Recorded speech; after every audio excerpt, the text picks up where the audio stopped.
Esiet sveicināti šajā dienā. Gribu iesākt ar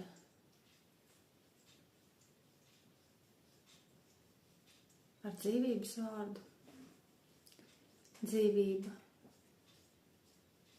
Mums ir vajadzīga dzīvība. Un dzīvība mums ir dota. Mēs neesam miruši. Mirt mēs varam nomirt. Bet Dieva gars mūs dara dzīvus. Un Viņš mūs grib darīt pa saviem bērniem.